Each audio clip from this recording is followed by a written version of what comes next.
আসসালামু আলাইকুম। আমি FKCS। আজকে শুনছেন সঙ্গীন প্রণয় শক্তি, লিখেছেন সূরা রাফা, পর্ব সংখ্যা 2। চলুন আজকের পর্ব শুরু করি। একরাশ ভারাক্রান্ত মন আর নিজের করা বোকামিতে বিরক্ত হয়ে দ্রুত বাড়ি ফিরে অরু। সদর দরজা পার হতে অনুর হাতে শক্ত চপাটাঘাতে আবারও বিস্ময়ে বিমূঢ় হয়ে ওঠে ওর মুখশ্রী। মনে মনে একটাই প্রশ্ন আওড়ায় নিজেকে, কি করেছে আমি? আমার উপরেই কেন পৃথিবীর সবার এত রাগ? ভেঙে গুড়িয়ে যাওয়া আশাহীন হৃদয়ের ছটফটানি আর তীব্র যন্ত্রণা নিয়ে যা হোক কেবলই ঘরের দুয়ারে পা রেখেছিল অরু। ঠিক তখনই অনাকাঙ্ক্ষিত চরের আঘাতে নিস্তব্ধ হয়ে আটকে যায় ওর পা দুটো। 5 আঙ্গুলে শক্ত চাপ লেগে যায় নরম তুলতুলে আদুরে গালে। রক্ত জমে বর্ষাকালে মুহূর্তেই ধারণ করে কালচে বেগুনি রং। গালটা বড্ড জ্বালা করছে, তবে সেদিকে হুঁশ নেই অরুর। মাথার মধ্যে কুণ্ডলি পাকানো হাজারো চিন্তাদের পাছে ফেলে দিয়ে শুধু একটা প্রশ্নে বারবার উকড়ে দিচ্ছে ওর মস্তিষ্ক, কি করেছে আমি? অরু যে এতটা ব্যথা পেয়েছে, নিজ গালে হাত দিয়ে ছলছল নয়নে এভাবে বোকাদের মতো তাকিয়ে আছে, তার কোনোটাতে আপাতত ধ্যান নেই অনুর। রাগের তোপে এখনো শরীর রিরি করছে ওর। ইচ্ছে তো করছে অন্য গালে আরও একটা চর বসিয়ে দিতে। অনু রাগে ফুসফুস করছে দেখে অরু কেঁদেই ফেলল। ঠোঁট উল্টে অস্পষ্ট সুরে বলল, কি করেছে আমি? এভাবে মারলি কেন? পৃথিবীতে কি মার খাওয়ার জন্যই জন্ম হয়েছে আমার? অনু দাঁতে দাঁত পিষে বলল, আমি ছাড়া আর কে মারে তোকে? অরু বলতে চাইল, কে আবার? এবারে ছোট কর্তা দেশে থাকতে তো সকাল সন্ধ্যা গায়ে হাত তুলতো, যদিও সে বহু অতীতের কথা, সেই কারণে অরু সেসব ভাবতে চায় না। তাই মুখ ফুটে বলল, অযথা কারণ ছাড়া কেন মারবি আমাকে? কই, কখনো তো কারণ ছাড়া ভালোবাসিস না, সারাক্ষণ ঝাড়ির উপরে রাখিস। আমি কি তোর সৎ বোন আপা? অনুর রাগের আঙ্গারে যেন একটু একটু ঘি ডালছে এমি। ক্রমশ মেজাজ খারাপটা বেরিয়ে যাচ্ছে। অনু কিরমিরে বলল, একদম পাকামি করবি না অরু। আচ্ছা, তোর কি মায়ের জন্য আদৌ কোনো চিন্তা আছে বলতো আমায়? নেই তাই না? এভাবে কেন বলছিস আপা? বলছি কারণ তুই একটা হাদারাম, আর আমি কিনা তোর উপর ভরসা করে এত বড় একটা দায়িত্ব দিয়েছি। কি করেছি প্লিজ খুলে বলবি? চেঁচিয়ে উঠে অরু। অনু এগিয়ে গিয়ে টেবিল থেকে ল্যাপটপটা এনে ওর হাতে তুলে দেয়। নিজের চোখেই দেখে নে। ল্যাপটপের ফ্রন্ট স্ক্রিনে ইমেলের ইনবক্স ভাসছে, সেই সাথে কতগুলো নতুন মেল, সবগুলো আমেরিকা থেকে এসেছে। যা দেখে অরুর কান্না ভেজা চোখ দুটো খুশিতে চিকচিক করে ওঠে। ও কাঁদতে কাঁদতে বলে, আপা, কোম্পানি থেকে মেল এসেছে, ওরা মাকে উন্নত চিকিৎসার জন্য USA নিয়ে যাবে। এটা তো খুশির খবর। অনু একটা দীর্ঘশ্বাস ছেড়ে রাগ মিশ্রিত গলায় বলে, হ্যাঁ এটা খুশির খবর, কিন্তু এই মেলটা আরও 1 মাস আগে এসেছে। ওরা বিসির টিকিট সব পাঠিয়ে দিয়েছিল, এই সপ্তাহেই ফ্লাইট। আজ কৌতূহলবশত আমি যদি মেইল ইনবক্সটা চেক না করতাম, তাহলে এই টিকিট আর ভিসা আমাদের কোনো কাজেই আসতো না। কারণ গত 1টা বছর ধরেই তুই শুধু রোবটের মতো মেইলই পাঠিয়ে গেছিস, কখনো ইনবক্স কিংবা আদার বক্স চেক করেও দেখিসনি। যদি আমি এটা আরও 1 সপ্তাহ পরে চেক করতাম, তাহলে আমাদের মায়ের চিকিৎসা কি হতো বল আমাকে?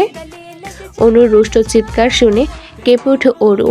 ওর এই মুহূর্তে কিছু বলার নেই। প্রথম কয়েক মাস ইনবক্স চেক করেও কোনো লাভ হয়নি, তাই ও ধরেই নিয়েছিল এই ইমেলের কোনোরূপ প্রতিক্রিয়া আর আসবে না। অতএব প্রতিদিনই ইনবক্স দেখে দেখে আশাতীত হওয়ার কোনো মানেই হয় না। এতে কষ্ট তার দ্বিগুণ হয়ে হৃদয়ে জেঁকে বসে। কিন্তু সকল চিন্তা ভাবনার ঊর্ধ্বে থেকে এমন কিছু হবে, সেটা ওর কল্পনাতেও ভাবেনি। ও আরও একবার সচকিত চোখে ল্যাপটপের মেইলটায় চোখ বোলালো।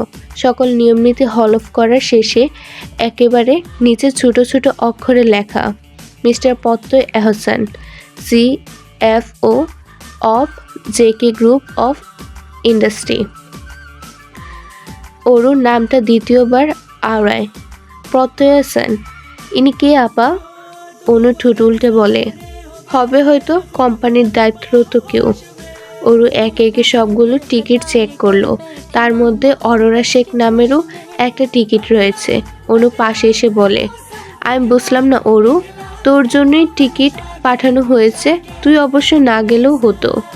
ওরু আশ্চর্য হয়ে পেছনে চাইলো। কি বলছিস আপা? তোরা অত দূর চলে যাবে আর আমি এই ফাঁকা কৃতিকুঞ্জে একা একা থাকবো? ভূতেরা আমাকে আস্ত রাখবে বলে তোর মনে হয়? তুই এটা বলতে পারলি? আমি নির্ঘাত তোর সৎ বোন। হয়েছে, ড্রামা বন্ধ কর। আমি কেন বলছি সেটা শুধু আমি জানি। কেন বলছিস? যতই উন্নত চিকিৎসা হোক না কেন, মায়ের কাছাকাছি সবসময় আমাকেই থাকতে হবে রে। তাহলে বিদেশের বাড়িতে তোকে আমি কার কাছে রেখে যাব বল?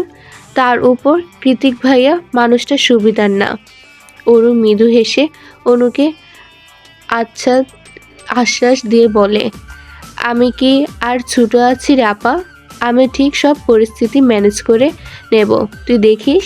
তাছাড়া এতগুলো বছর হয়ে পর তিনি নিশ্চয়ই আগের মতো নেই।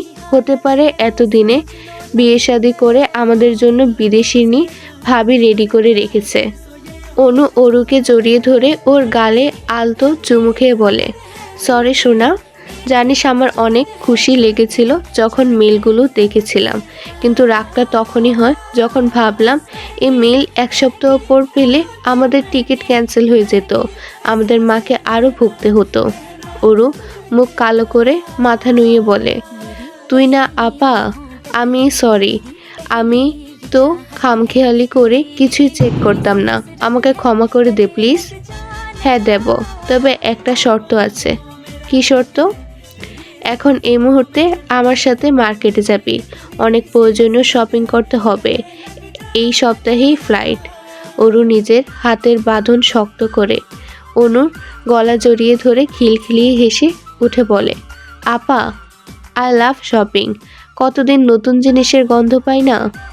তারপর আনমনি বলে, এবার আমি নিখিল ভাইকে ঠিক খুঁজে বের করব।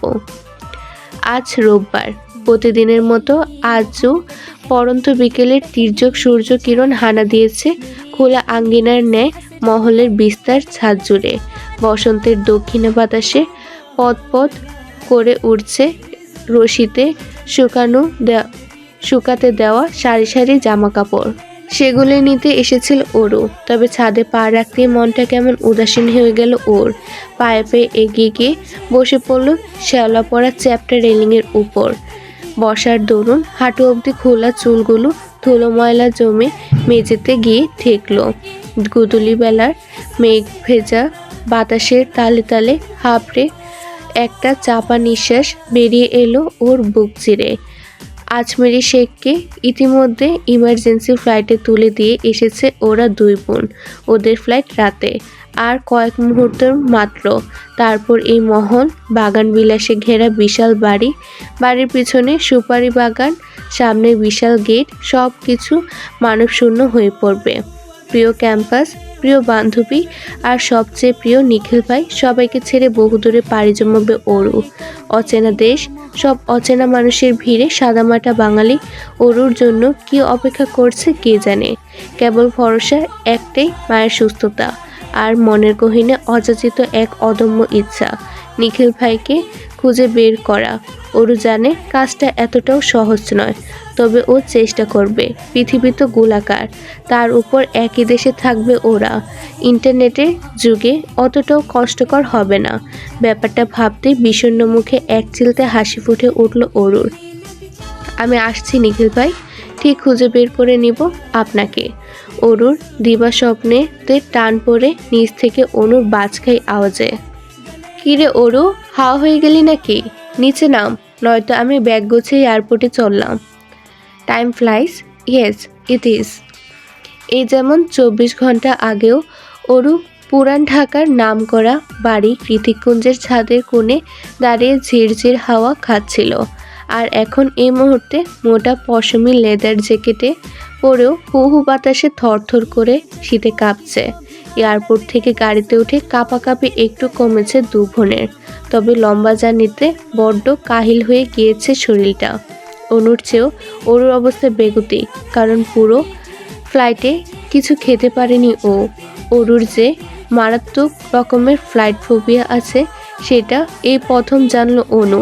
ভাগ্যিস কোম্পানি থেকে গাড়ি পাঠিয়ে ওদেরকে পিক করা হয়েছে, নয়তো এই অচেনা শহরে অরুকে নিয়ে নির্ঘাত বিপদে পড়তে হতো অনুর অরুকে নিয়ে দুশ্চিন্তা করলেও অরুর মনে অন্য কিছু চলছিল।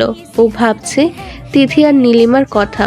সেদিন অযাচিত কিছু কথা মুখ ফুটে বলে দেবার পর আর মুখোমুখি হয়নি ওদের। নিজের আত্মগ্লানি ওকে আটকে রেখেছিল।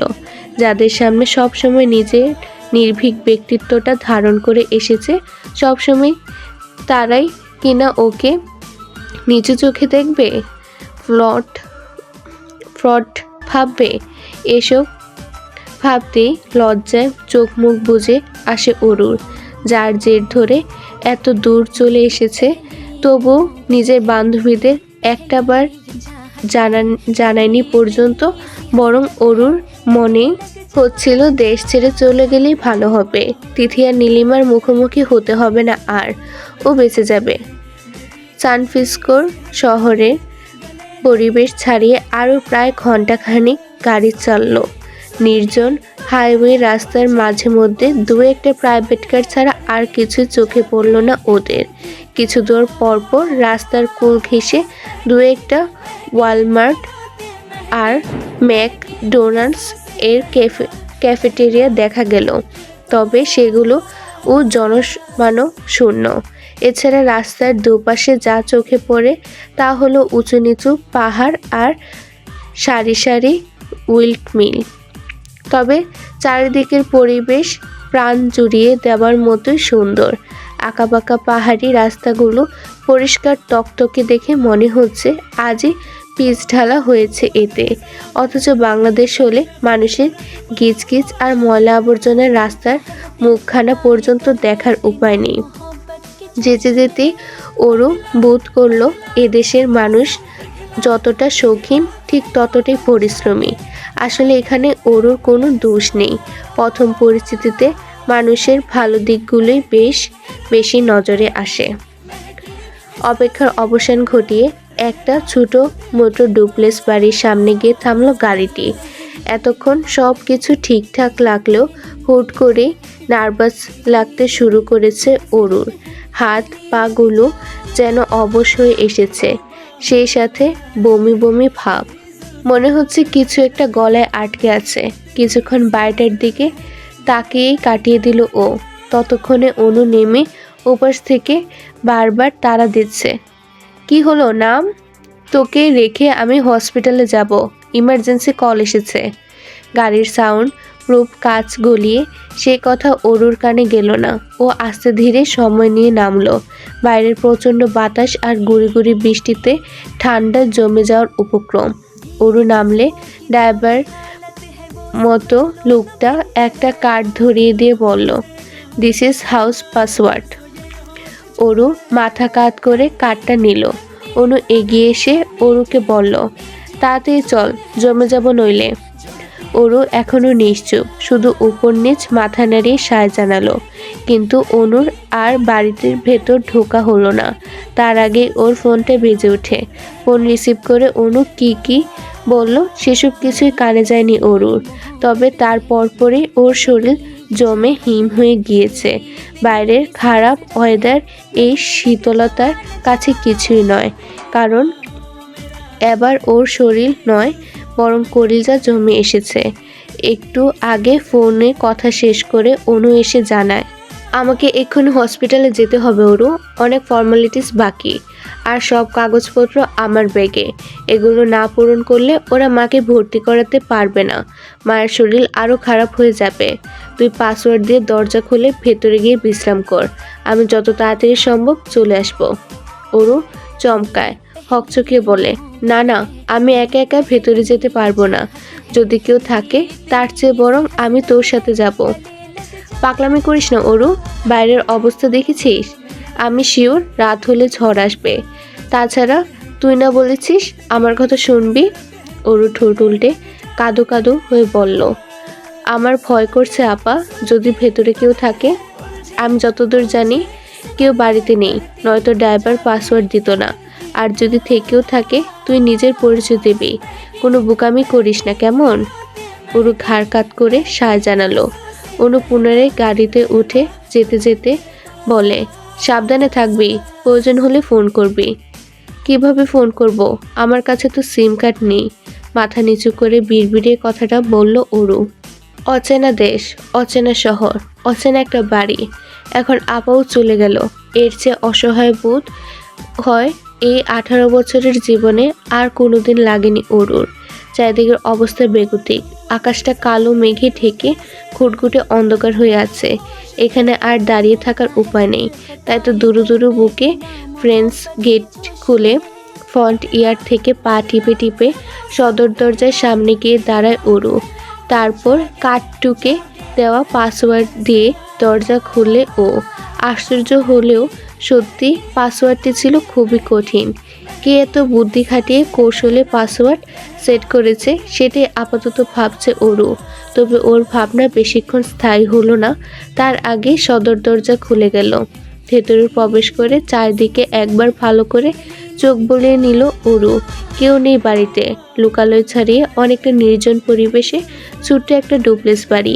নিচতলার পুরোটা জুড়ে বিশাল হলরুম, তার একপাশে আধুনিক ধাঁচের কিচেন কাউন্টার, কাউন্টারের সামনে সেট করা দুটো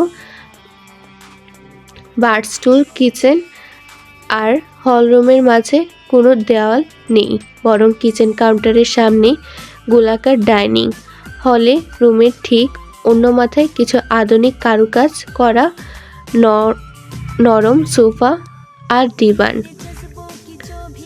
ডিভানের উপর এবড়ো থেবড়ো হয়ে পড়ে আছে একটা কুমড়ো সাইজের কালো রঙের হেলমেট। তার সামনে বিশাল মনিটর। টিভি হবে হয়তো, কিন্তু এত বড় টিভি কে দেখে ভাই? ভ্রুজোড়া কুঁচকে গেল অরুর। সামনের দিকে ভালো করে পর্যবেক্ষণ করে পেছনে চাইলো ও। দেখলো দক্ষিণ দিকের দেওয়ালটা পুরোটাই কাচের। অরু ঠোঁট উল্টে মিনমিন করে বলল, বোরিং, প্রয়োজনের বাইরে কোনো জিনিসই নেই। এত সুন্দর বাড়িটা আমার হলে আমি মন ভরে সাজাতাম। আপাতত আর কিছুই দেখার ইচ্ছে নেই ওর। শরীরটা বড্ড ক্লান্ত। বাড়িতে কেউ নেই ব্যাপারটা বুঝে উঠতে কাচুমাচু ভাবটা কমে গিয়ে ছড়িয়ে দ্বিগুণ ক্লান্তি নেমে এসেছে শরীর জুড়ে। কাচের চকচকে সিঁড়ি বেয়ে উপরে উঠে কোনো মতে ভারী জামা কাপড় পাল্টে প্লাজো আর টি শার্ট গায়ে জড়িয়ে শরীরটাকে ছেড়ে দিল নরম বিছানায় আর কমফোর্টারের ভাঁজে। অরু, অরু। সুন্দর বেলভেটের ন্যায় নরম বিছানার মধ্যে থেকে নড়েচড়ে উঠল ঘুমকাতুরে অরু। অনেক দূর থেকে আপার আওয়াজ ভেসে আসছে। মনে হয় সকাল হয়েছে, তাই তো প্রতিদিনের মতোই এত ডাকাডাকি। কিন্তু আজ ঘুমটা বড্ড ভারী লাগছে, চোখ খুলেই যাচ্ছে না। এত নরম কেন লাগছে বিছানাটা? মনে হচ্ছে শরীরটা টানছে নিচের দিকে। ওরা আবারও ডাকে শব্দ করে, অরু উঠ। ঘুমের মাঝেই অরু বলে উঠে, ঘুমাতে দে না আপা, এই বিছানাটা অনেক নরম আর এই কুশনের গন্ধটা চন্দন কাঠের মতো। এই বলে কুশনে নাক ডুবিয়ে আবারও লম্বা শ্বাস টানে অরু। এদিকে অরুর কাণ্ডে অনুর লজ্জায় জান যায় যায় অবস্থা। ও চোখ খিচে অস্পষ্ট সুরে বলে, অরু উঠ, এটা তোর রুম নয়। আর না, তুই বাংলাদেশে আছিস, আমরা আজ সন্ধ্যায় আমেরিকা এসেছি, ভুলে গেছিস? আর এই মুহূর্তে তুই অন্য কারোর রুমে ঘুমিয়ে আছিস। অনুর শেষ কথাটা একেবারে ছক্কা লাগার মতন অরুর মস্তিষ্কে গিয়ে লাগলো। সঙ্গে সঙ্গে ধরফরিয়ে উঠে বসলো অরু। মুখের কোণে জমে যাওয়া লালাটুকু মুছে শুষ্ক ঢোক গিলে হাঁপাতে হাঁপাতে বলল, কি বলছিস আপা? কার রুমে আমি? অনু ঘাড় আর চোখে দরজার দিকে দেখলো। অরু ওর দৃষ্টি অনুসরণ করে সেদিকেই চাইলো। দেখলো ফুল স্লিভ সাদা টি শার্ট আর ব্ল্যাক ট্রাউজার পরিহিত লম্বা মতো লোক। অরু এক পলকেই এই সুদর্শন পরিচিত মুখটা ধরতে পেরেছে। এটা অন্য কেউ নয়, স্বয়ং জায়ান কৃত্তিক চৌধুরী। অরুর মাথাটা ভো ভো করে ঘুরছে। কি করেছে ওইটা? কার বিছানায় এতক্ষণ ধরে ঘুমিয়েছে। এই মুহূর্তে দরজার বাইরে থেকে ওর দিকে অনুভূতিহীন দৃষ্টিতে তাকিয়ে আছে লোকটা। নিষ্প্রভ শীতল চাহনি, কিন্তু বরফে কেটে ফেলার মতন ধারালো তার তীক্ষ্ণতা চোখ দুটোতে। কি আছে ওই চোখে? রাগ, বিরক্তি, কৌতূহল, নাকি অন্য কিছু? ধরতে পারল না অরু। পাছে শুধু আস্তে করে ভয়ার্থ ঢুক গেল। তাতেই চল, আমাদের রুম অন্য পাশে। অনু তাড়া দিতেই অরু তড়িঘড়ি করে উঠে অনুর পেছন পেছন চলে যায়। যাওয়ার সময় খুব সতর্কে আরও একবার পেছনে তাকায় ও। পেছনে তাকাতেই হুট করে চোখাচোখি হয়ে যায় ওই রহস্যে ঘেরা দুটো চোখের সাথে। সঙ্গে সঙ্গে হৃদয়টা কেঁপে ওঠে ওর। করিডোরের মাঝ বরাবর পকেটে হাত গুজে দাঁড়িয়ে এখনো একইভাবে তাকিয়ে আছে কৃতিক। ওরও আর তাকানোর সাহস পেল না। দাঁত দিয়ে নখ কামড়াতে কামড়াতে দ্রুত অন্য রুমে ঢুকে পড়ল ও। আপনাদের জন্য একটি বিশেষ সুযোগ। আপনি কি নতুন লেখক বা লেখিকা? আপনার গল্পকে বেশি মানুষের কাছে পৌঁছাতে চান? তাহলে আপনার গল্প আমি ভিডিও আকারে আমার চ্যানেলে প্রকাশ করব। নতুন অডিয়েন্স পাবে আপনার গল্প। প্রতি পর্বের চার্জ মাত্র 100 টাকা। ইন্টারেস্টেড? ইমেল করুন fkcsdreamyworld@gmail.com এ। চলুন পুনরায় গল্পে ফেরা যাক। ওরা চলে গেলে কৃতিক ও নিজের রুমে পা বাড়ায়। রুমে ঢুকতে ফ্লোরে পড়ে থাকা মেয়েদের কাপড় চোপড়ে পা আটকে যায় ওর। সেগুলো এক প্রকার ইগনোর করেই বিছানায় গা এলিয়ে দিল ও। কুশনটা এখনো ওরুর লালায় ভিজে আছে। তার ঠিক পাশে সুতোর মতো আটকে আছে একটা লম্বা চুল। কৃতিক চুলটা হাতে তুলে ধরে। স্বাভাবিকের চেয়েও বেশ লম্বা চুলটা। খানিকটা ওটাকে উল্টে পাল্টে নিয়ে ভ্রুকুটি করে কৃতিক বলে, এত বড় কবে হয়ে গেল? নবদিগন্তে সূচনা হয়েছে ধরণীতে, তবে আজকের সূচনাটা বেশ অন্যরকম। পাখির কিচিরমিচির, ভোরের নরম রোদ, কাচের জানলার ফাঁক গলিয়ে সূর্যের ম্যাজিক্যাল আলো ছায়া, কিংবা অনুর গলা ছেড়ে বাজ খায় চিৎকার, সব কিছু অনুপস্থিত আজ। ফোনে সকাল 9টায় অ্যালার্ম বেজে যাচ্ছে অনর্গল। অরুর চোখ মিলে শটান হয়ে শুয়ে শুভ্র সিলিং এর পানে চেয়ে আছে। আজ আর অ্যালার্ম ওর ঘুম ভাঙাতে পারেনি। ওরা পৃথিবীর উল্টো দিকে আছে। সেই হিসেবে বাংলাদেশে এখন সন্ধ্যা রাত।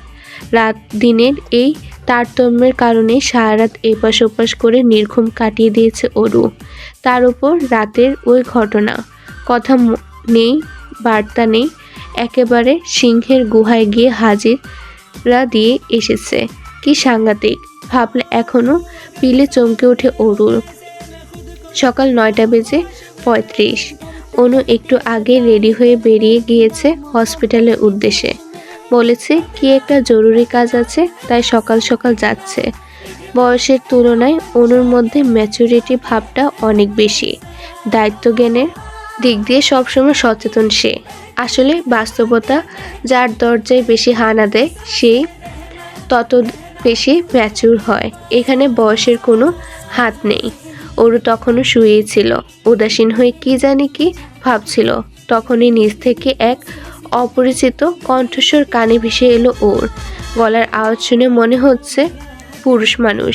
লোকটি নিচ থেকে হাঁক পেরে পেরে ডেকে চলছে তখন থেকে, জেকে জেকে, আমি জানি তুই রুমে আছিস, নিচে নাম এক্ষুনি, নইলে কিন্তু আমি উপরে চলে আসবো। ইম্পর্টেন্ট কথা আছে ইয়ার। লোকটা আবারও ডাকতে যাবে, তখনই উপর থেকে ভেসে আসা মেয়েলি রিনরিন কণ্ঠস্বর শুনে হকচকিয়ে গেল সে। এ বাসায় মেয়ে কোথা থেকে এলো? ভুল এড্রেসে আসেনি তো? অরু রুম থেকে বেরিয়ে দোতলার করিডোরে দাঁড়িয়ে মালকিনের মতো করে গলায় আত্মবিশ্বাস জমিয়ে বলল, এখানে জেকে বলে কেউ থাকে না, ভুল বাসায় নক করেছেন। অরুর কথার মাঝপথে আটকে গেল, কারণ ততক্ষণে পাশের রুম থেকে কৃতিক ও বেরিয়ে এসেছে। লম্বায় অরুর চেয়ে দ্বিগুণ কৃতিক। ওর মুখভঙ্গিমা দেখতে হলে অরুকে মাথা উঁচিয়ে চাইতে হয়। এই মুহূর্তে অরু সেইভাবেই তাকিয়ে আছে কৃতিকের মুখের দিকে।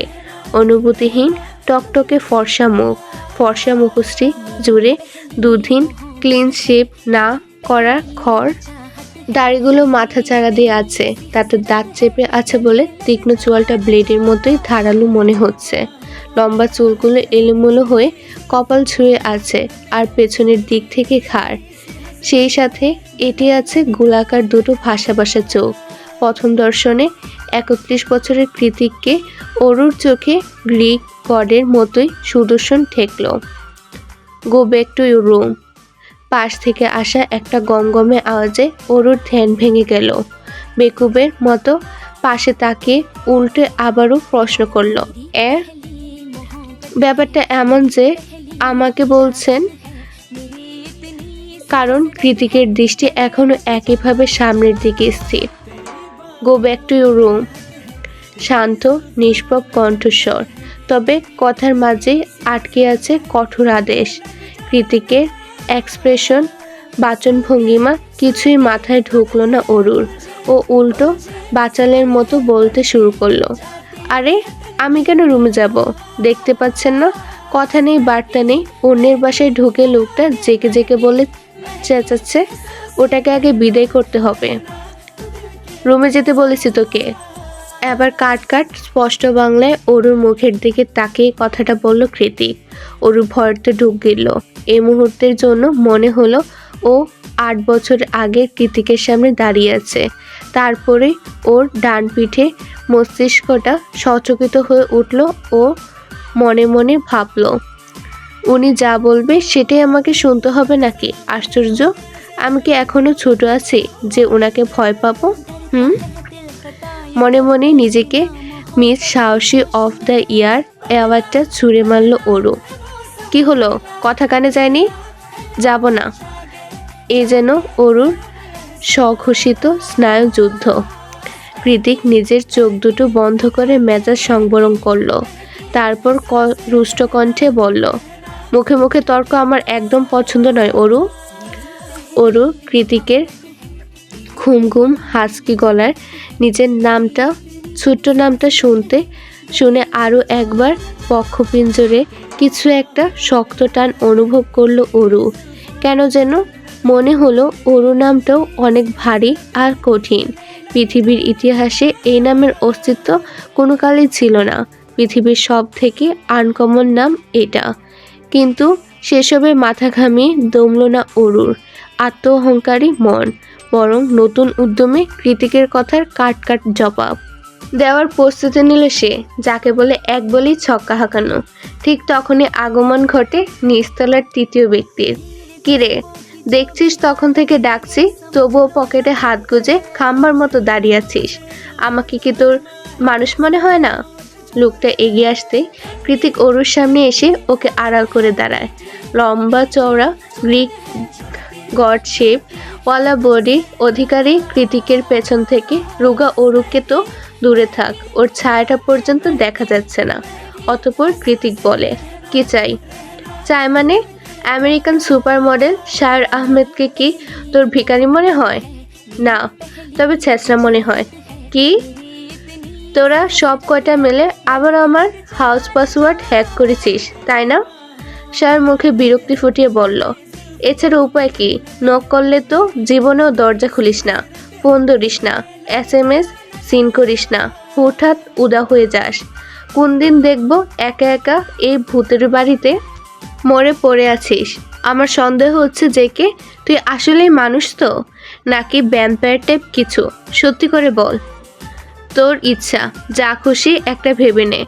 শায়র বিরক্তিতে চোখ মুখ খিচে এক নাগারে অভিযোগের লিস্ট উকড়ে দিচ্ছে।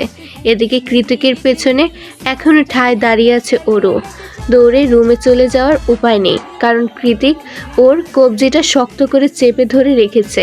মুখ দিয়ে কিছু বলবে তার সুযোগ হচ্ছে না, কারণ শায়রের মুখ ননস্টপ চলছে। এক নাগারে টানা 10 মিনিট ধরে ননস্টপ কথা বলে তবে ক্ষান্ত হলো শায়র। 10 মিনিট, হ্যাঁ 10 মিনিটই হবে।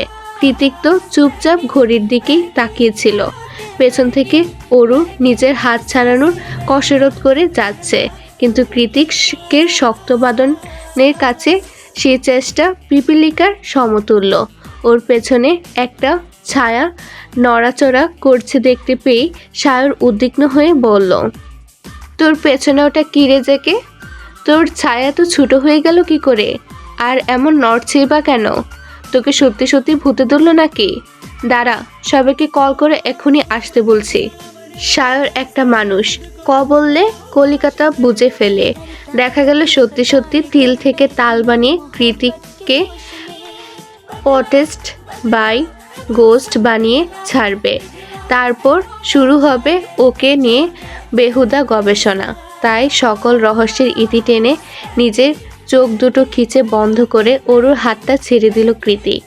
সায়র সচকিত নজরে ওর পিছনে চাইলো, দেখলো স্কার্ট আর টি শার্ট পরা গোলগাল গড়নের পিচ্ছি একটা মেয়ে, বিশাল লম্বা লম্বা সিল্কি চুলগুলো দুই পাশে ঝুটি করে বুকের সামনে ফেলে রেখেছে। একে কি বলা যায়, কেশবতী নাকি এলোকেশী? যে সে যাই হোক, মেয়েটার চেহারার বিরক্তির ছাপ স্পষ্ট। ফর্সা আদুরে মুখটা রাগে লাল হয়ে আছে, কপালেও বিরক্তির ভাঁজ। লাল লাল গাল দুটো দেখেই মনে হচ্ছে একটু টেনে দেই। সেই আশাতেই হাত বাড়াচ্ছিল সায়র পিচ্চিটার গাল টেনে দেবে বলে, কিন্তু সে আশাতে এক বালতি জল ঢেলে অরুকে এক প্রকার ধাক্কা মেরে রুমের ভেতর পাঠিয়ে দিয়ে ঠাস করে বাইরে থেকে দরজা লাগিয়ে দিল কৃতিক। সায়র উদ্বেগ প্রকাশ করে বলল, এভাবে কেন ধাক্কা মারলি মেয়েটাকে? ওর নিশ্চয়ই লেগেছে, দেখেই মনে হচ্ছে তুলোর মতো শরীর। কৃতিক দাঁত চেপে ঘাড়ের রগ ফুলিয়ে বলে, লাগুক, লাগার জন্য মেরেছি। আর ওর শরীর তুলোর মতো নাকি লোহার মতো সে চিন্তা মাথা থেকে ছেড়ে ফেল। এভাবে বলছিস কেন? পিচ্ছি মানুষ তাই বলছি। বাই দ্য ওয়ে, কেউ? No one. এই বলে সিঁড়ি ডিঙিয়ে ধপ ধপ করে নিচে নেমে যায় কৃতিক। সায়র কৃতিকের পেছন পেছন নামতে নামতে বলে, বাই এনি চান্স তুই কি এই পিচ্ছি মেয়েটার সাথে কিছু? কথা শেষ করতে পারল না সায়র, তার আগে ওর মুখ বরাবর একটা কুশন ছুঁড়ে মারে কৃতিক। মুখে লাগাম টান, তুই জানিস আই ফাকিং হেট ওয়েমেন্স। তাহলে মেয়েটাকে দেখে তো মনে হচ্ছে বাঙালি। কৃতিক আর্মসে ডিভানে বসে পড়ল, তারপর টি টেবিলের দুপা তুলে কানে হেডফোন লাগিয়ে মনিটরে ভিডিও গেম শুরু করতে করতে বললাম তো, no one treat her like a servant. Sayar বুঝলো কৃতিক মেয়েটার ব্যাপারে কথা বলতে চাইছে না। ওদিকে মিস্টার জায়ান্ট কৃতিকের বলা প্রত্যেকটা কথা স্পষ্টভাবে কানে পৌঁছালো অরুর। ঢুক গেলার মতন করে প্রত্যেকটা অপমানজনক কথা গিলে নিল অরু। মায়ের জন্য আপা কত কিছু করছে, আর ও এইটুকু সহ্য করতে পারবে না, তা কী করে হয়? একটু আগে লাগা ধাক্কাটা বেশ জোরে ছিল। অসমান দেওয়ালে লেগে কনুয়ের কাজটা ছিঁড়ে গিয়ে রক্ত বের হচ্ছে। রক্ত বের হয়ে টি শার্টের হাতাটাও চ্যাটচ্যাটে হয়ে গিয়েছে। কৃতিকের কথা গায়ে না মেখে পায়ে পায়ে এগিয়ে গিয়ে ওয়াশরুমের টেপ ছেড়ে রক্তাক্ত জায়গাটা ধুয়ে নিল অরু। তারপর সামান্য অ্যান্টিসেপটিক আর ওয়ান টাইম ব্যান্ডেজ ও লাগিয়ে নিল। অরু বুঝে গিয়েছে এখন থেকে ঠিক এভাবেই নিজের ক্ষত নিজেকেই সারাতে হবে ওকে। যাই হয়ে যাক, আপাকে কিচ্ছুটি বলা যাবে না। সায়র কাউচে শুয়ে ফোন টিপছে আর কৃতিক মনিটরে বাইক রাইড খেলছে। হঠাৎ করে কি মনে করে শোয়া থেকে উঠে বসে সায়র চিন্তার গ্রস্তদের মতো কপালে ভাঁজ রেখে বলে, অ্যালিসের বাবা জেল থেকে ছাড়া পেয়ে গেছে। কৃতিকের দৃষ্টি মনিটরে আটকে আছে এখনো। ও চুইংগাম চিবোতে চিবোতে বলল, আই নো। এবার নিশ্চিত খারাপ কিছু হবে এলিসের সাথে। তুই আছিস কি করতে? সায়র দীর্ঘশ্বাস ছেড়ে বলল, এবার আরও বেশি সতর্ক থাকতে হবে। এবার শুধুমাত্র এলিসা নয়, আমরা চারজনই টার্গেট। কৃতিকের খেলাটা পজ করে দোতলা অরুর ঘরটার দিকে তাকিয়ে কিছু একটা ভাবলো, তারপর বিড়বিড় করে বলল, if he dare to touch I swear I will kill him. Sayar তাজ্জব বনে গিয়ে প্রশ্ন ছুড়ল, কি বলছিস বিড়বিড়িয়ে? কাকে মারবি তুই? কৃতিক ওর ভয়ানক শীতল চাহনি নিক্ষেপ করলো সায়রের দিকে। বাজ পাখির নজরের মধ্যে তীক্ষ্ণ সে চাহনি। ওর চোখ জুড়ে যেন একটা জীবন্ত থ্রেড। ঠোঁটের কোণে কুকুর হাসি ঝুলিয়ে খুব আস্তে আস্তে জবাব দিল কৃতিক, অ্যালিসার বাবাকে। সকাল গড়িয়ে দুপুর হয়েছে, এখনো ফেরেনি অনু। অবশ্য ফেরার কথাও না, বলেই গিয়েছে ফিরতে সন্ধ্যা হবে। হঠাৎ করে বিদেশের মাটিতে পা রেখে ওর আবার এত ব্যস্ততা ধরতে পারল না অরু। এদিকে সারাদিন না খেয়ে থেকে শরীরটা কাহিল হয়ে গিয়েছে ওর। নিচে গিয়ে কিছু একটা খেতে হবে, নয়তো না খেয়ে প্রেশার ফল করে অসুস্থ হয়ে গেলে বিদেশের মাটিতে কে দেখবে ওকে। যেমন ভাবনা তেমন কাজ। ওর দরজাটা সাবধানে একটু ঢিলে করে উকি দিল বাহিরে। তৎক্ষণাৎ নিচ থেকে সকালের পুরুষালী কণ্ঠটা আবারও ভেসে এলো কানে, এ যে এলো কি সে, খেতে এসো। ওর দুপা সামনে বাড়িয়ে করিডোর দিয়ে নিচে চাইলো। দেখলো অ্যাপ্রন পরে হাতে ফাইপেন নিয়ে ওর দিকে তাকিয়ে হাসছে সায়র। ফর্সা মুখশ্রীতে সেই সাবলীল হাসি বেশ ভালোই মানিয়েছে। ঠিক তার অন্য পাশে ডাইনিংয়ে বসে চুপচাপ কাঁটা চামচ দিয়ে কিছু খাচ্ছে কৃতিক। ওর ভাবভঙ্গিমা এমন যেন ওর আশেপাশে কোনো মানুষ নেই, সব গরু ছাগল। ওরও এবার নিচে নেমে এলো। সায়র নিজের সাবলীল হাসিটা মুখে ঝুলিয়ে রেখে ওর দিকে খাবারের প্লেট এগিয়ে দিয়ে বলল, বসে পড়ো। ওরও প্লেটের দিকে উকি দিতে ওর চোখ মুখ বিরক্তিতে কুঁচকে এলো। দুপুরের খাবারে এসব ঘাসপাতা কে খায়?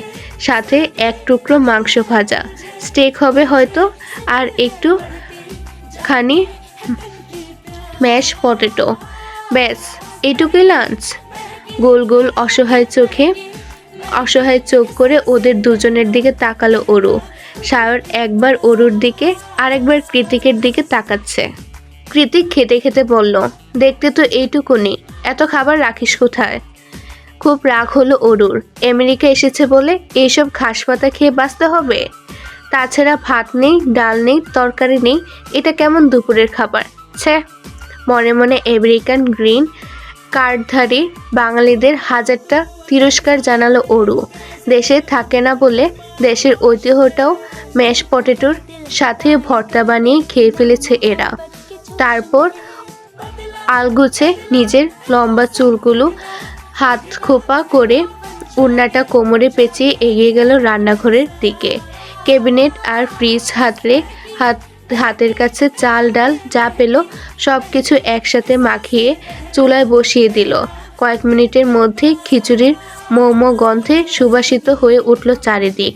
সায়ন নিজের প্লেট সরিয়ে রেখে রান্নাঘরের দিকে উকিঝুঁকি দিচ্ছে। ওর কাণ্ডে কৃতিক ভ্রু কুঞ্চিত করে বলল, কি হলো, খাচ্ছিস না কেন? খেয়ে বিদায় হ। সায়র দাঁত কেলিয়ে বলল, খিচুড়ি, কতদিন পর বাঙালি খানা, লোভ সামলাতে পারছি না। কৃতিক আবারও নিজের খাওয়ায় মন দিল। একটু পর এক প্লেট খিচুড়ি এনে সায়রের সামনে রাখলো অরু। গরম খিচুড়ির গন্ধে খিদের প্লেটে গুড়গুড়িয়ে উঠল ওর। অরু বলল, খেয়ে বলুন তো কেমন হয়েছে? গরম খিচুড়ি মুখে নিয়ে আবেশে চোখ বুজে এলো সায়রের। ওর মুখের এক্সপ্রেশন দেখেই বোঝা যায় ও খাবারটা ঠিক কতটা পছন্দ করেছে।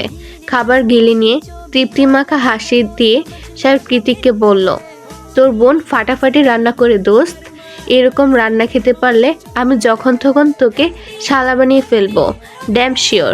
নিজের হাত মুষ্টিবদ্ধ করে অগ্নিদৃষ্টিতে অরুর ক্লান্ত মুখশ্রীটা পরখ করলো কৃতিক। তারপর একটা তাচ্ছিল্যের হাসি দিয়ে বলল, ও আমার বোন নয়, ও আমার বোন হতেই পারে না। মানে? সারের মুখে কৌতূহল স্পষ্ট। ও আমার বাপের দ্বিতীয় বউয়ের আগের পক্ষ। কৃতিকের এত বিশ্রী অপমানজনক সম্বোধন একটু ও টলল না অরু, বরং মৃদু হেসে সায়রের উদ্দেশ্যে বলল, জি, উনি ঠিকই বলছেন। আমি ওনার আপন কিংবা সৎ কোনো টাইপের ভনী নই। আমার নাম অরোরা শেখ। কৃতিকের কথা সায়রও খুব একটা গায়ে মাখালো না। ও অরুর কথার জবাবে একরাশ উচ্ছ্বাস নিয়ে জানায়, আমি সায়র আহমেদ, কিন্তু বাঙালি নই, ইন্ডিয়ান। আমার হোমটাউন দার্জিলিংয়ে। দার্জিলিং নামটা শুনতেই আগ্রহের প্রবণতা বানভাসী হলো অরুর। দার্জিলিং আর কাশ্মীর ওর পছন্দের লিস্টে সবার আগে। জীবনে একবার হলেও জায়গাগুলোতে যেতে চায় অরু। পাহাড়ের গায়ে জমে থাকা মেঘ, বৃষ্টি, বরফ, ঝর্ণা সব কিছু নিজ হাতে ছুঁয়ে দেখতে চায়। নিজের মন গহীনে লুকানো ইচ্ছার খানিকটা পর্দা খুলে যাওয়ার দরুন অরু বলল, জানেন, দার্জিলিংয়ে ঘুরতে যাওয়া আমার অনেক দিনের স্বপ্ন। তাই কোথায় ঘুরতে যাও দার্জিলিংয়ে? আর কার সাথে যাবে? অরুর মুখ থেকে কথার বহর বের হতে না হতে সশব্দে হাতের কাঁটা চামচটা ছুঁড়ে ফেলে উঠে দাঁড়িয়ে পড়ল কৃতিক। কয়েক কদম এগিয়ে গিয়ে অরুর মুখোমুখি দাঁড়িয়ে বলল, I hate Bengali food, even everything. So next time আমার বাসায় এসব চিপ রান্না, চিপ আলোচনা কোনোটাই করার সাহস করবি না। I want you. অরু শঙ্কিত হয়ে দুপা পিছিয়ে গেল। চোখের সামনে কি ঘটছে, কেন ঘটছে বুঝে উঠতে একটু টাইম লাগলো।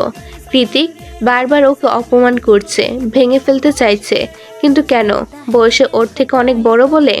তবে অরুও তো চুপ মেরে যাবার মেয়ে নয়। কৃতিকের সূক্ষ্ম অপমানের জবাবে অরু পাল্টা তীর বলল, আমি যতদূর জানি আপনি নিজেও খাঁটি বাঙালি, তার উপর নামকরা রাজনৈতিক বংশের ছেলে। ব্যাস এতটুকুই বলারই ফুরসত পেল অরু। এরপরই টেবিলে রাখা স্টেক কাটার সিলভার রঙের ছুরিটা ওর গলায় চেপে ধরে লো কৃতিক। হোয়াটস রং জেকে? কি করছে সেটা? কৃতিকের কাণ্ডে সায়র হকচকিয়ে উঠে কিছু বলতে যাবে, তার আগে ওকে হাতের ইশারায় থামিয়ে দিল কৃতিক। দাঁত দিয়ে দাঁত পিষে ফেলে বলল, আমাদের মধ্যে কথা বলতে আসিস না সায়র। ও যেভাবে আমাদের কথাটা উচ্চারণ করলো মনে হচ্ছে স্বামী স্ত্রী তাদের স্টুপিড সাংসারিক ঝগড়া করছে, আর এই তৃতীয় ব্যক্তি হয়ে আগ বাড়িয়ে তাদের ঝগড়া থামাতে এসেছে। কিন্তু ব্যাপারটা তো তেমন নয়। সায়র একদিনই বুঝে গিয়েছে কৃতিক মেয়েটাকে অসম্ভব অপছন্দ করে। তাহলে কে রেখে গেল মেয়েটাকে এখানে এই জমের হাতে? এখন না হয় সায়র আছে, কিন্তু রাত বেরোতে হুট করে জেকে রেগে গেলে তখন কি হবে? সায়র ভাবতে ভাবতে শটান বসে পড়ল। কৃতিক এখনো একইভাবে দাঁড়িয়ে আছে। ভয়ে নিজের জামা নিজে শক্ত করে চেপে ধরে রেখেছে অরু। চোখ দুটোতে পানি ছলছল করে এই গড়িয়ে পড়ল বলে, মুখে মুখে তর্ক আমার একদম পছন্দ নয়। এখন থেকে আমি যা বলবো তুই সেটাই করবি।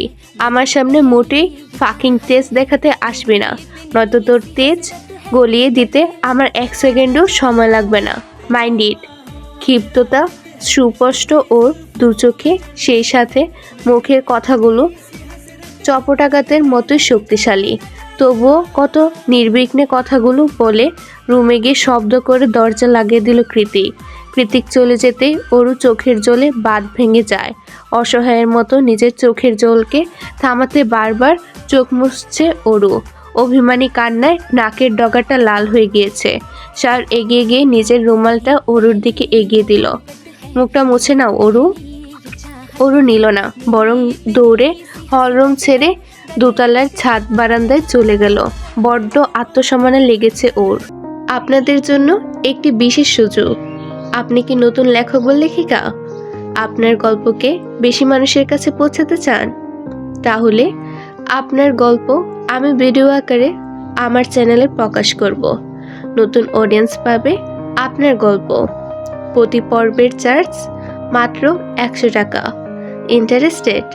ইমেল করুন fkcsdreamyworld@gmail.com এ। চলুন পুনরায় গল্পে ফেরা যাক।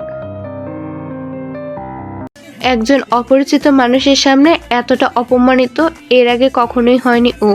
কৃতিক কেন ওকে দু চোখে দেখতে পারে না, কেন ওর উপর সবসময় ক্ষিপ্র হয়ে থাকে তা আজও ধরতে পারে না ওরও। একদিকে সায়র নিজেও কৃতিকের কাণ্ডে বিরক্ত। কোনো এক অজানা কারণে অস্বাভাবিক রাগ ওর। কখনো কী কারণে রেগে যায় সেটা কেবল ওই জানে। আর একবার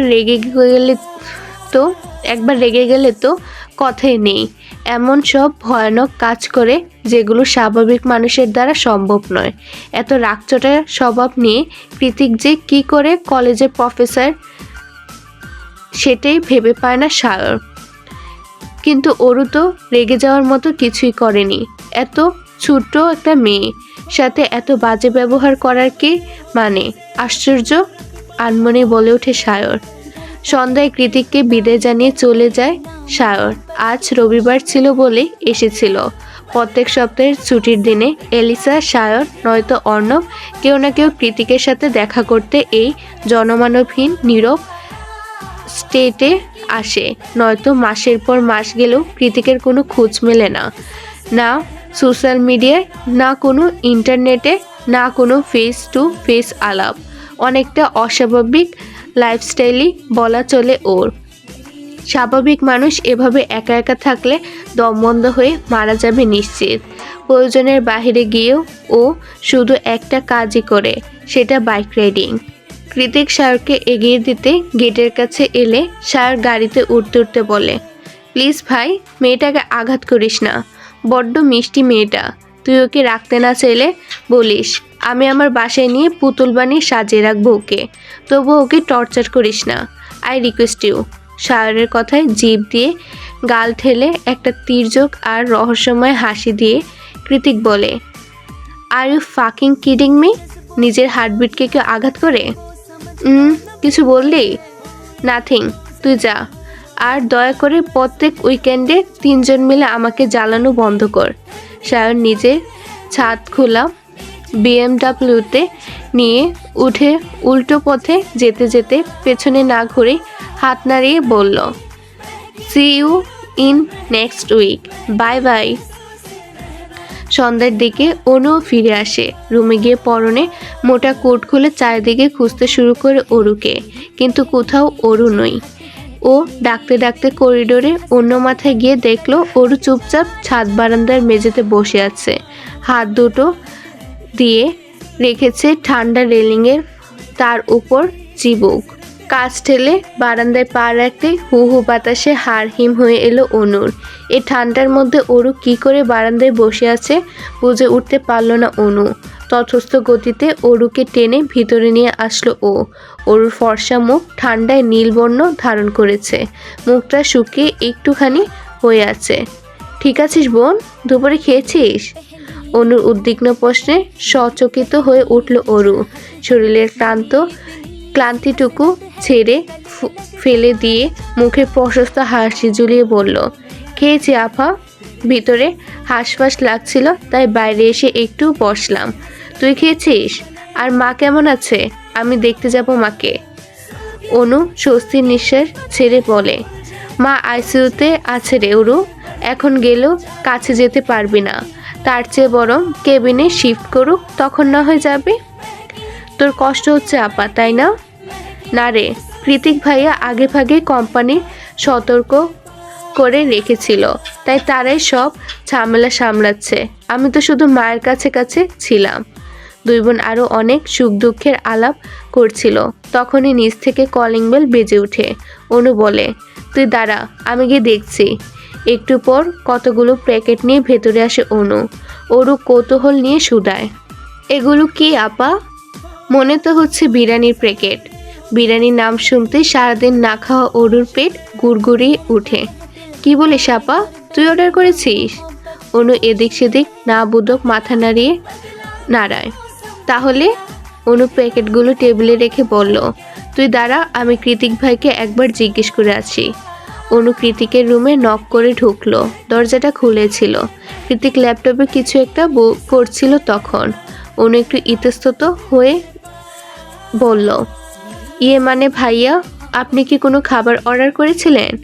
কৃতিক সজোরে এদিক ওদিক মাথা নাড়ায়, যার উত্তর না।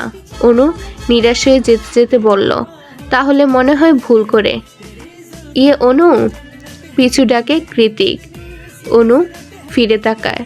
আমার মনে হয় তোরা ফার্স্ট টাইম এসেছিস তো, তাই তোদের কোম্পানি ওয়েলকাম গিফট হিসেবে খাবারগুলো পাঠিয়েছে। আফটার অল তোরা চেয়ার উমেনের মেয়ে। অনু শুনে খুশি হয়ে গেল। উপর থেকে অরুকে ডেকে বলল, খা অরু, এগুলো কোম্পানি থেকে পাঠিয়েছে আমাদের জন্য। অরু আর অপেক্ষা করলো না, সারাদিনের অভুক্ত পেটটাকে আশকারা দিতে বসে পড়লো পেট পুজো করতে। খুশি মন নিয়ে অনু চলে যেতে কৃতিক আবারও নিজের কাজে মন দিল। সান ফ্রান্সিসকো থেকে মাইল 30 দূরে ছোট্ট নির্জন এক শহরতলির আবহাওয়া বড়ই অদ্ভুত। সপ্তাহে বড়জোর 2-1টি বার রোদের মুখ দেখা যায়, বাকিটা সময় ঘুটঘুটে মেঘাচ্ছন্ন আকাশ, নয়তো কুয়াশে ঢাকা ঝাপসা প্রকৃতি। তার উপর হাড় কাঁপানো ঠান্ডা তো আছে, ঘরের মধ্যে কৃত্রিম তাপমাত্রা নিয়ন্ত্রণের ব্যবস্থা থাকায় সেই হিমধরা শীত ছুঁতে পারে না মানুষের শরীর। -0 ডিগ্রিতেও এদেশের মানুষের কর্মব্যস্ত জীবন অনড়। কিন্তু একা একা এভাবে রুমের মধ্যে বসে বসে ঠিক কতক্ষণ থাকা যায়? গত 2 দিন ধরে এভাবে কাটাচ্ছে অরু। খাও দাও আর ঘুমাও। আপাও সকাল হতে না হতেই হসপিটালে ছুটে। কৃতিক বাড়িতে থাকা না থাকা একই কথা। সে কখন আসে কখন যায় সে ধারণাটুকু পর্যন্ত নেই অরুর। তাছাড়া এই বদমেজাজি লোকের সাথে মুখ দেখা দেখি না হওয়াটাই ভালো। এক কথায় গুডলাক। রুমের মধ্যে এদিক ওদিক পায়চারি করছে অরু। অলস মস্তিষ্কটা ভাবছে কি করা যায়, কিভাবে সময় কাটানো যায়। তখনই গুরুদায়িত্ব মনে পড়ার মতনই মনে পড়ে যায় নিখিল ভাইয়ের কথা। গত 2 দিনে অরু তো ভুলে গিয়েছিল নিখিল ভাইয়ের সাথে একই দেশে আছে ও। কিন্তু এই কয়েকদিনের দূরত্বে কিভাবে আপনাকে ভুলতে বসলাম আমি নিখিল ভাই? ওর অচেতন মস্তিষ্ক বলল। ভালোবাসলে ভোলা যায়? তার মানে কি আমি তাকে ভালোবাসি না? না না, কি ভাবছি এসব? ভুলভাল চিন্তাদের দূরে ঠেলে দিয়ে নতুন ভাবনার সংযোজন করলো ও। যে করেই হোক নিখিল ভাইকে খুঁজে বের করব আমি, কিন্তু কিভাবে? তখনই চোখ গেল ভ্যাট সাইডের টেবিলে অযত্নে পড়ে থাকা মুঠোফোনটার দিকে, যেটা গত 2 দিনের ধরেই বন্ধ হয়ে পড়ে আছে। অরু এগিয়ে গিয়ে ফোনটা হাতে তুলে নিল। মনে মনে ভাবলো এটাকে চার্জ দিয়ে লাভ নেই, কারণ ওর কাছে সিম কার্ড নেই। তাহলে আবার কি হবে? অরু পা ধুলিয়ে খাটে গিয়ে বসে পড়ে। তারপর ভাবতে ভাবতে আনমনে বলে, আমাকে ধাপে ধাপে এগোতে হবে। সবার আগে নিখিল ভাইয়ের ভার্সিটির খুঁজে বের করতে হবে, আর সেটা জানতে হলে তিথিকে কল করতে হবে। একমাত্র ওই জানবে নিখিল ভাই কোন ভার্সিটিতে হায়ার স্টাডিজের জন্য এসেছে। তারপর অ্যাড্রেস নিয়ে সোজা নিখিল ভাইয়ের মুখোমুখি। কথাটা ভেবেই লজ্জায় নিজের মুখে 2 হাত চেপে মুচকি হাসে অরু। কিন্তু তিথির সাথে যোগাযোগ করার উপায় কি? বুদ্ধিদীপ্তিদের মতো চোখ জোড়া বড় করে অরু বলল, আইডিয়া। এত বড় বাড়িতে নিশ্চয়ই একটা ল্যান্ডলাইন থাকবে। হ্যাঁ থাকবেই, শুধু খুঁজে বের করতে হবে। নিজেকে নিজে আশ্বাস দিয়ে দিল ও। তারপর আর দেরি করলো না, তৎক্ষণাৎ ডায়েরির পাতা থেকে তিথির নাম্বারটা টুকে রাখা পৃষ্ঠা ছিঁড়ে নিচের দিকে ছুট লাগালো নতুন কোনো সুযোগের আশায়। বেখালে অরু এক প্রকার নাচতে নাচতে নিচে নেমে এলো। তবে শেষ সিঁড়িটা পেরোতেই ওর পায়ে উদ্যম গতি থেমে গেল। সেই সাথে হাস্যোজ্জ্বল মুখটাও চুপসে গিয়ে থমথমে দৃশ্য ধারণ করলো। অন্ধকার হলরুমে কালকের মতোই ডিবানে বসে টি টেবিলের উপর 2 পা তুলে বাইক রাইডিং ভিডিও গেম খেলছে কৃতিক। ওরও মনে মনে বিরক্ত হলো। এত বড় হয়েও সারাদিন ভিডিও গেম খেলে এ লোক। আশ্চর্য, অফিস টফিস নেই নাকি? আবারও হতেও পারে কোটিপতির বংশের একমাত্র উত্তরাধিকারী মিস্টার কুম্ভকর্ণ। নিজের মনের কথায় নিজেই ঠোঁট টিপে হেসে ওঠে অরু। সঙ্গে সঙ্গে মনিটরে গেমটা পজ হয়ে যায়। কৃতিক ভ্রুকুচকে ওর দিকে তাকিয়ে থাকে কয়েক সেকেন্ড, তারপর গম্ভীর স্বরে বলে, হোয়াট হ্যাপেন্ড? এভাবে হাসছিস কেন? আমি বয়সে তোর থেকে ঠিক কত বছরের বড় তুই জানিস? অরুর হাসি থেমে যায়।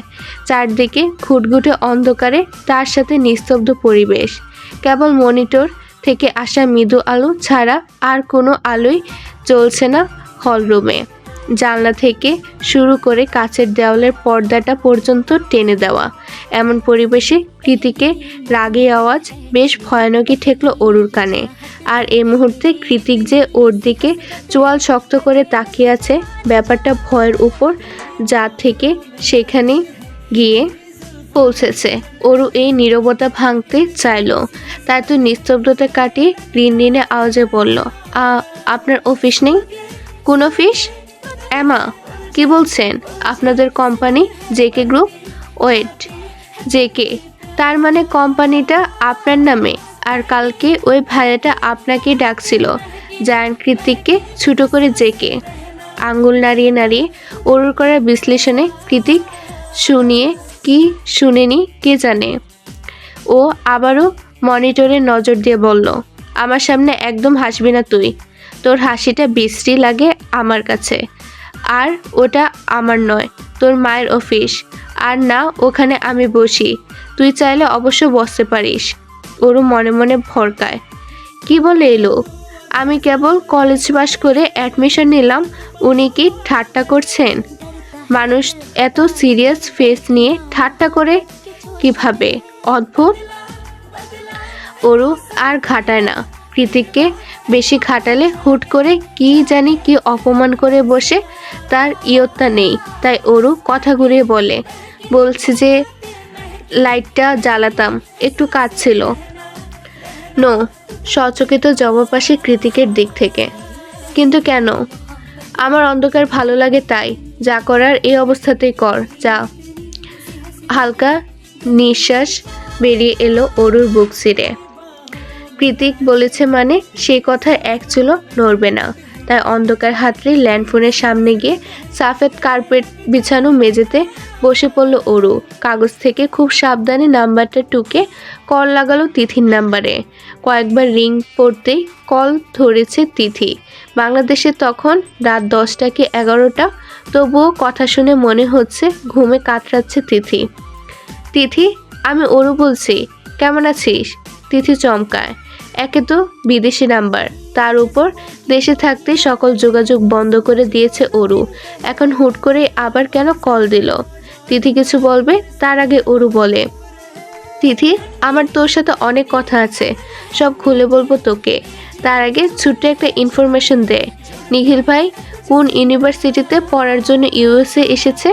তিথি উপাস থেকে কি বলবে সেটা শোনা না গেলেও আপাতত মনিটরে এতক্ষণ ধরে নির্দ্বিধায় চলতে থাকা বাইকটা ব্রেক ফেল করে বিধ্বস্ত হয়ে পড়ে আছে। পর্দায় বড় বড় অক্ষরে লেখা উঠেছে, গেম ওভার। কেন যেন হুট করে ফুপিয়ে কেঁদে উঠল অরু। কাঁদতে কাঁদতে অসহায়ের মতো করে বলছে, তিথি, তুই কি ড্রাঙ্ক? এভাবে কেন কথা বলছিস? তুই কি কোনো বাজে ছেলেদের পাল্লায় পড়েছিস? বল না। উপাস থেকে টলতে টলতে তিথি বলল, বেশ করেছি বলছি। তুই আমার বন্ধু হওয়ার যোগ্যতা রাখিস না। আমাদের ফ্রেন্ডশিপটাকে কোনো কালে গুরুত্ব দিসনি তুই। উল্টে সবসময় আমাকে আর নীলিমাকে ইউজ করে গেছিস। এটা বল, ওটা বল, এটা জানা, সেটা জানা। কেন রে? আমি কি তোর চাকর? তোর ইনফরমেশন কালেক্ট করাই কি আমার কাজ? তার উপর সবসময় এমন ভাব করে এসেছিস যেন তুই পারফেক্ট, তুই কৃতিকগঞ্জের মালকিন, আর আমরা কি লেম? কি বলছিস সেসব তিথি? তোর মাথা ঠিক আছে? খানিকটা তাচ্ছিল্যের হেসে তিথি আবারও বলে, আরে তুই তো আসলে কচুরিপানা রে। আমার মাথা ঠিক আছে কি নেই সেটা জিজ্ঞেস করার তুই কে? আমি তো এই ভেবে তোকে বন্ধু বানিয়েছিলাম যে তুই অত বড় বাড়ির মেয়ে, পুরান ঢাকার নামকরা রিয়েলিস্টিক ফ্যামিলির বিজনেস তোদের। ও মাই গড! কিন্তু তুই তো আসলে ও বাড়ির কেউই নোস, আশ্রিতা মাত্র। তোদের জন্য এই বাড়ির একমাত্র ছেলে জায়ান কৃতিক চৌধুরী নিজ বাড়িতে পা রাখে না পর্যন্ত। তাহলে ভাব তোরা কত নীচ। আর তোর সাহস দেখে আমি তো রীতিমতো অবাক হচ্ছি।